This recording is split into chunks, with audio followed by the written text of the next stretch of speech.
back to the piano studio of Lisa Bailey and our series on the circle of fifths. In our first video, we worked on whole steps and half steps and how those make up a 5-finger scale. And then we worked on the C 5-finger scale in particular and did some improv. In our second video, we did the G 5-finger scale and worked on improv in that video as well. Now today, we're going to work on the D 5-finger scale. Now this 5-finger scale is very exciting. This is our next stop on our circle of fifths. And the D 5-finger scale is going to use a black note. This is very exciting. So hang on with me and we're gonna start diving into it together. Let's review our G 5-finger scale. So we worked on that in the last video. Our G 5-finger scale, of course, starts on G. So here's the right hand.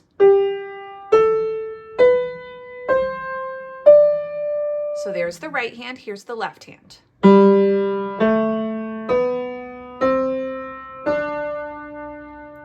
Now, if you remember, we worked on intervals last week, specifically the interval of a fifth. So from one note, and you count up 5 steps to note number 5. So from G to D, 1, 2, 3, 4, 5. D is our next stop on the circle of fifths. So if we move our thumb to where our pinky is, that's going to put us here. Now, this is really high on the piano. So what we're going to do is we're going to take this D and move it down to this D. So we're a little more centered on the piano.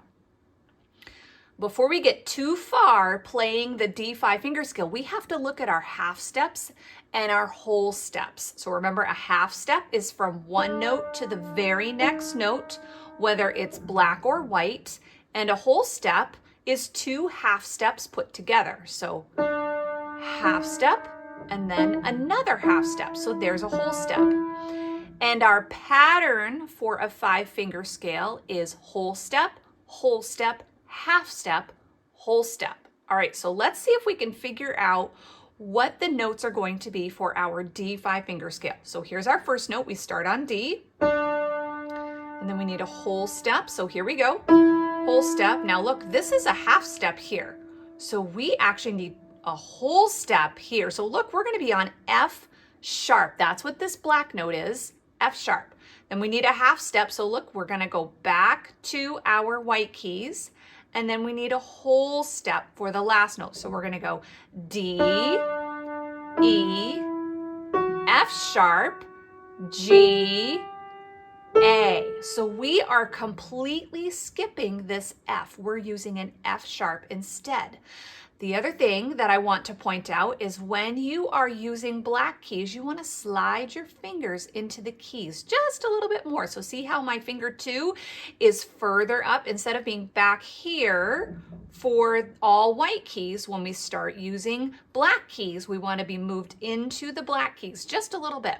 So let me play the D 5-finger scale. Remember, we have our D, and then we have a whole step, and then a whole step, then our half step, then our whole step. All right, so here's the right hand.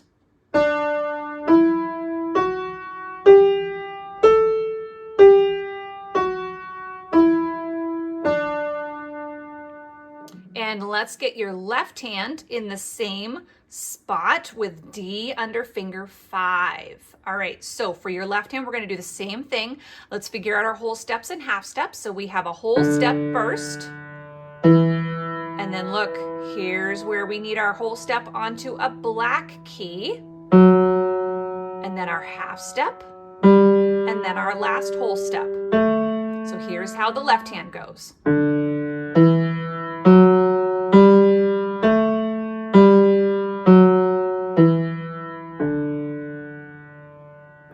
Very good. All right, when you have worked on that 5-finger scale, hands separately, and know it really, really well, play it slowly, play it smoothly, and you can also play it staccato like this.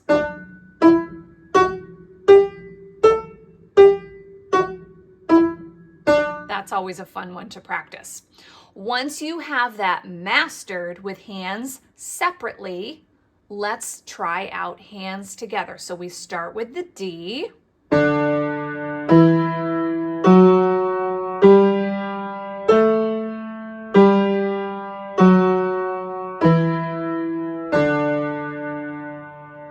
Nice. And then you can do contrary motion.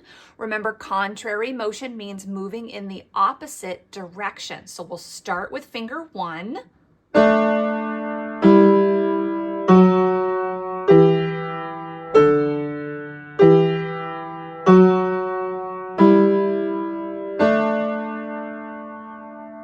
Oh, I really like that one. I know I say that every single time we do a contrary motion 5-finger scale, but it's my favorite. All right, so as you are practicing, remember to keep those fingers further into the black keys. Your especially finger 2 and finger 4 are going to be further up, so that finger 3 doesn't have to reach quite so far. So if finger 2 and 4 are way back here, finger 3 has to reach really far. But if we move finger 2 and 4 forward, finger 3 doesn't have to reach quite as far. So that's why we're moving into the keys a little bit further. It is time for some improvisation. So right hand on the piano on your D5 finger scale, and just play around a little bit with some sounds, some notes, and see what you like. So maybe you want to do some long notes.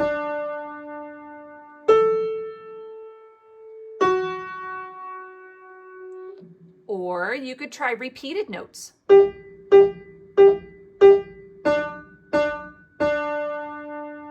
You can try anything you like, do some experimenting, and come back when you have tried out a few things and see if you find something that you like.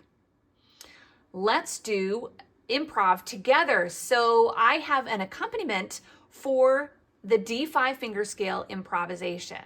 Now remember that improvisation, there are no mistakes. So play what you like. If you do something different than you expected, it's a happy accident. That is totally okay. As I play the D5 finger scale accompaniment, this is going to be a waltz improvisation. So it's going to sound a little bit differently. The time signature is 3/4. So it's going to go 1, 2, 3, 1, 2, 3, 1, 2, 3. So it's going to be really fun to use as our improv accompaniment. If you want to listen to it first, that would be a great idea, because then you'll get an idea of how the music sounds and how it feels. Then you can try out your improvisation. So let's add this accompaniment. I'm going to give you 2 measures of counting in, since we're in 3/4. 1, 2, 3, 1, 2, 3.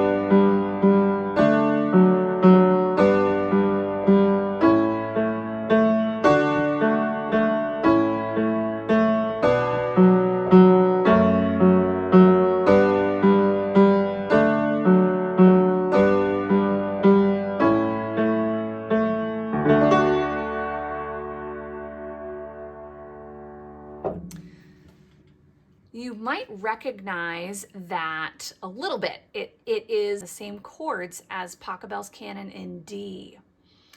We just changed it up a little bit to be a waltz improvisation accompaniment. So if you thought that sounded familiar, that's why. What did you think? You did such an amazing job with the D5 finger scale. That was a lot of fun to start working in the black keys, wasn't it? So next week we will start working on the A 5-finger scale. That is our next stop on the circle of fifths. And we'll also have a black key in that 5-finger scale. So it will be fun to work on that together.